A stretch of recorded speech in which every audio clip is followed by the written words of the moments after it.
नाज़रीन, एक और जगह पर वो लिखते हैं कि अगरचे अहले बरतानिया जर्मनों पर फतह पा लेंगे, लेकिन जंग की तबाहकारियों से उनके निज़ाम हुकुम में बहुत ज़्यादा कमज़ोरी पैदा हो जाएगी।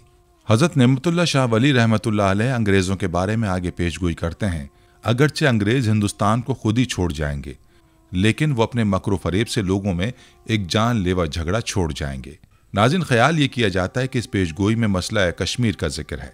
नाज़रीन, क़याम पाकिस्तान का जिक्र इन पेशगोइयों के कसीदे में कुछ इस तरह किया गया है।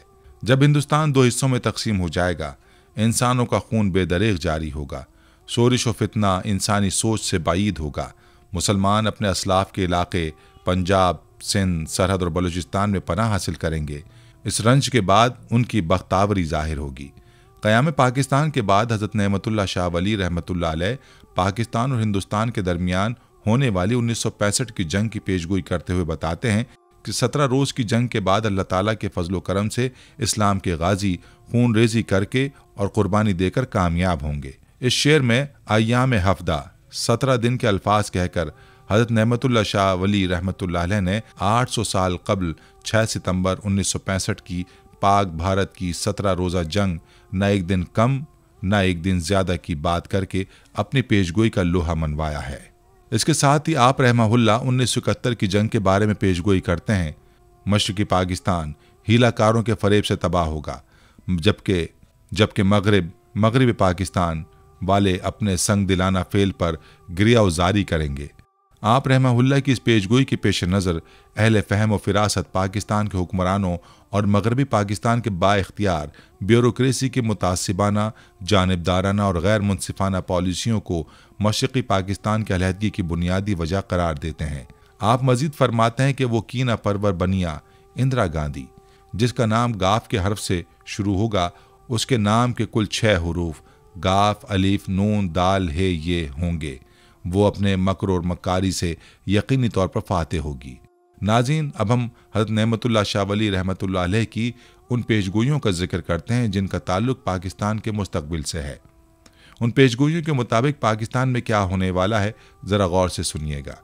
नाज़रीन, आप रहमहुल्लाह अपने एक शेर में यूं पेशगोई फरमाते हैं, मुहर्रम के महीने में मुसलमानों के पास हथियार आ जाएंगे। मुसलमान उस वक्त जारहाना कदम उठाएंगे।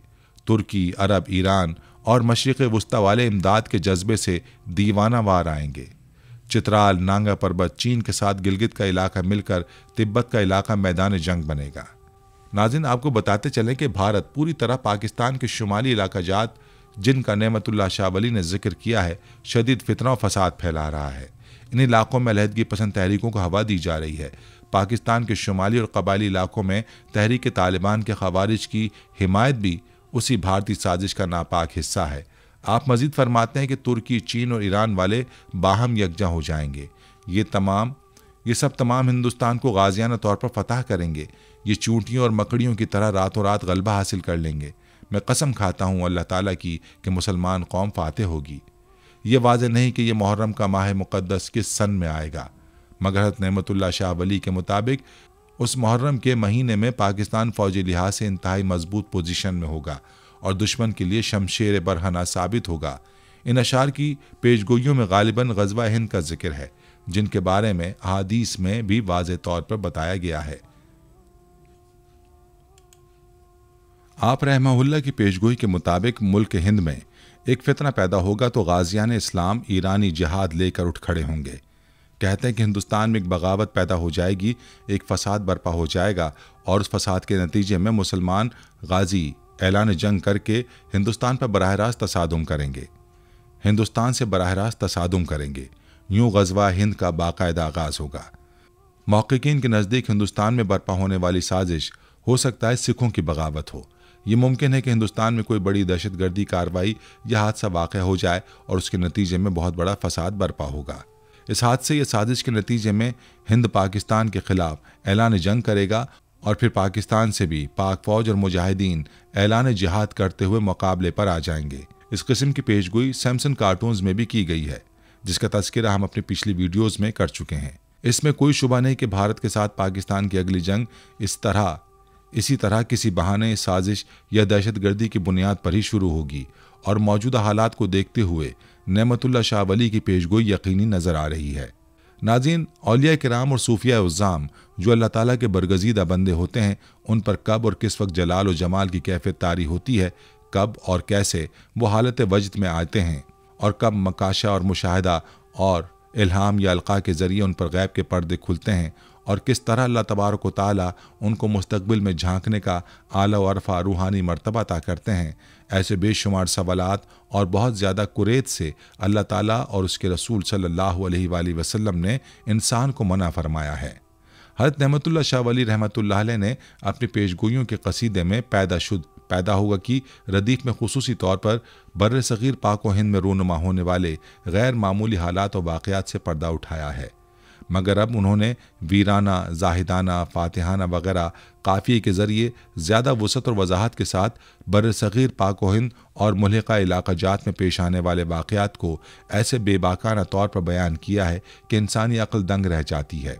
नाज़रीन, हज़रत शाह नेमतुल्लाह वली ने कई सदियों कबल ही आज के हालात 100% सेहत के साथ बता दिए थे। आप गौर करें कि उन्होंने जगहों और कौम का नाम लेते हुए वो नाम भी इस्तेमाल कर डाले जो उनके ज़माने में मुस्तामिल नहीं थे, और बसा औक़ात तो दुरुस्त नाम लेने की खातिर वो हुर्फ़ तहज्जी भी इस्तेमाल किए जो फ़ारसी में वजूद ही नहीं रखते थे और आज की उर्दू में लिखे जाते हैं। अब हम कतईयत से ये बात साबित कर चुकने के बाद शाह साहब की पेशगोइयाँ माजी में दुरुस्त साबित होती नहीं हैं, मुस्तकबिल की तरफ चलते हैं। यह अशार बज़ाहिर नरेंद्र मोदी के उरूज और उसके बाद हिंदुत्वा के दाई इंतहा पसंद हिंदू गुरोहों के मुसलमानों पर ज़िंदगी तंग कर देने के बारे में दिखाई देते हैं। उसके बाद हिंदुस्तान के मुल्क में एक सोरिश जाहिर होगी, मुशरिकाना ज़मीन पर फितना व फसाद बरपा होगा। उस खलफशार के वक्त बुत परस्त कौम कलमा गो मुसलमानों पर अपने हिंदुआना कहर व गज़ब के ज़रिए जाबिर होंगे। यह हालात हम अपनी आँखों से देख रहे हैं। उसके बाद क्या होगा? उनकी ज़िल्लत के बाद अल्लाह तबारक व तआला की रहमत से नुसरत और इमदाद पड़ोसी मुल्कों से ज़ाहिर होगी। मंगोल लश्कर शुमाल की जानिब से मदद के लिए आएगा। ईरान, फारस वाले और तुर्की, उस्मान वाले भी मददगार साबित होंगे। यानी तुर्की का अजीम इस्लामी हुक्मरान सैयद रजब तैयब उर्दवान भी अपनी अफवाज काहिरा पाकिस्तान की मदद के लिए भेजेंगे। ये किसी तुर्क सुल्तान की जानिब से हिंदुस्तान पर पहला हमला होगा। दूसरी तरफ वो असल हीरो मंजर आम पर आएगा जो मुसलमानों की फतह का बाइस बनेगा। जब उसके दौर में जुल्म व बिदत रवाज पा जाएगा तो गरब का बादशाह उनको दफा करने के लिए हुकूमत की अच्छी बागडोर संभालने वाला पैदा होगा। शेर अली शाह काफिरों को कत्ल करने वाला होगा और दीन मोहम्मदी का पासबान बनेगा। आप जान चुके होंगे कि जल्द ही शेर अली नामी शख्स मगरिब में पैदा होगा जो हमारा निजात दहिंदा बनेगा। मगरिब से मुराद यूरोप नहीं है बल्कि पाकिस्तान के मगरिब का जिक्र है जो ज़ाहिर अफगानिस्तान या ईरान से नमूदार होगा। जंगी हथियार और जंगी कार्रवाई का माहिर लश्कर आएगा जिससे मुसलमानों को ज़बरदस्त और बेहिसाब तक़वियत पहुँचेगी। तुर्की, अरब, ईरान और मशरिक़ वस्ता वाले इमदाद के जज्बे से दीवाना वार आएंगे। नेस पहाड़ों, बयाबानों और सहराओं से अरब भी आएंगे। आग वाला सैलाब हर तरफ रवां दवां होगा। चित्राल, नांगा पर्वत, चीन के साथ गिलगित का इलाका मिलकर तिब्बत का इलाका मैदान जंग बनेगा। तुर्की, चीन और ईरान वाले बाहम यकजा हो जाएंगे। ये सब तमाम हिंदुस्तान को गाजियाना तौर पर फतह कर लेंगे। ये चूंटियों और मकड़ियों की तरह रातों रात गलबा हासिल कर लेंगे। मैं कसम खाता हूँ अल्लाह ताला की कि मुसलमान कौम फाते होगी। अहले काबुल भी काफिरों को कत्ल करने के लिए निकल आएंगे। काफिर लोग दाएं बाएं बहाना साजी करेंगे। सरहद के गाजियों से ज़मीन मरकत की तरह लर्ज उठेगी। वो मकसद के हुसूल के लिए दीवाना वार आएंगे। ब्रिटिश दौर के शुमाल मगरबी सरहदी सूबे का नाम लेकर शाह साहब ने उस खित्ते के मुजाहिदीन की शुजाअत की तारीफ़ की है। उसी दौरान एक बड़ी जंग अजीम लड़ी जाएगी। उस जंग से एक आलिम का कत्ल बगैर शक व शुबा ज़ाहिर होगा। शाह गरबिस्तान हथियारों और असलहे के ज़ोर पर फतह हासिल करेगा, जबकि काफिर कौम को ऐसी शिकस्त से दो चार होना पड़ेगा जो किसी के वहमो गुमान में भी ना होगी। आम व खास सब के सब लोग जमा हो जाएंगे। इस काम में सैकड़ों किस्म के गम की ज़्यादती होगी। फरीज़ा हज के बाद और ईद उल फितर की नमाज से पहले हाथ से निकले हुए इलाके को हासिल कर लेंगे जो उन्होंने गाज़बाना ज़ब्त किया हुआ था। दरिया सिंध काफिरों के खून से 3 मरतबा भर कर जारी होगा। नोट करें कि शाह साहब ने शेर में दरिया सिंध के फ़ारसी नाम रूद हिंद के बजाय रूद अटक का लफ्ज़ इस्तेमाल किया है जो उनकी रूहानी सलाहियत का नाकाबिल तरदीद सबूत है। हुर्फ टे के फ़ारसी में ना होने के बावजूद इस फ़ारसी शेर में उसके इस्तेमाल की वजह यह है कि ये पेशगोइयाँ मौजूदा पाकिस्तान के उर्दू दान तबके के लिए की गई हैं। पंजाब, शहर लाहौर, मुल्क कश्मीर नुसरत शुदा, दरियाए गंगा और जमुना का इलाका बंजोर शहर पर मुसलमान गालिबाना कब्जा कर लेंगे, यानी मशरक़ी पंजाब के अलावा यूपी का पूरा इलाका भी फतह करने की खुशखबरी दे दी गई है। खूबरू लड़कियां और हसीन दिलरुबाएं मुजाहिदीन माल गनीमत के ज़ुमरे में अपनी मिल्कियत में ले लेंगे। इस शेर से हमें यही समझ आता है कि मुंबई भी फतेह हो इस शेर से हमें यही समझ आता है कि मुंबई फतह हो जाएगा। उसकी फिल्म इंडस्ट्री जो अपनी हर फर्जी फिल्म में पाकिस्तान को शिकस्त देती है, हकीकी जंग में पाकिस्तान के कब्जे में आ जाएगा। उस काम के बाद काफिर मगलूब हो जाएंगे और मुसलमानों की जर्री अफवाज फतह हासिल करके खुश हो जाएंगी। ये लड़ाई 6 माह तक इंसानों के बीच चलती रहेगी।